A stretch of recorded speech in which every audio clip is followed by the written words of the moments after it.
பசுமை அகிலண்ட் ப்ரமோட்டர்ஸின் கனிவான வணக்கங்கள். நம்ம சேனலை புதுசாக பார்க்குறவங்க சப்ஸ்கிரைப் பண்ணுங்கள், மறக்காமல் பக்கத்தில் இருக்க பெல் ஐக்கானை கிளிக் பண்ணுங்கள்.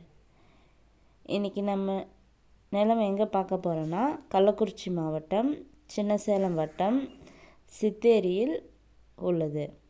இந்த நிலம் பார்த்திங்கன்னா மொத்தம் 2 ஏக்கர் உள்ளது.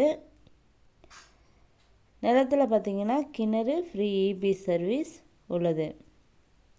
நிலத்திற்கு போக வழித்தடம் பார்த்தீங்கன்னா கொஞ்சம் தூரம் மண் பாதையில் செல்ல வேண்டும். மண் பார்த்தீங்கன்னா கருமண் நிலம். நிலத்தில் பார்த்தீங்கன்னா தென்னை மரம், கொய்யா மரம் அப்படின்னு நிறைய பழ வகை மரம் இருக்குது. வயலில் பார்த்தீங்கன்னா முத்துசோளம் பயிரிடப்பட்டுள்ளது. இந்த நிலத்தோட விலை பார்த்தீங்கன்னா 1 ஏக்கர் 35 லட்சம் சொல்கிறாங்க. நிலம் பிடிச்சவங்க நேரில் சென்று பேசினால் விலை சற்று குறைக்க வாய்ப்புள்ளது. இந்த நிலத்தினை பற்றிய தகவலுக்கு கீழே இருக்கும் நம்பரை தொடர்பு கொள்ளவும். மேலும் நம்ம வீடியோ பிடிச்சவங்க லைக் பண்ணுங்கள், கமெண்ட் பண்ணுங்கள், ஃப்ரெண்ட்ஸுக்கு ஷேர் பண்ணுங்கள். நன்றி, வணக்கம்.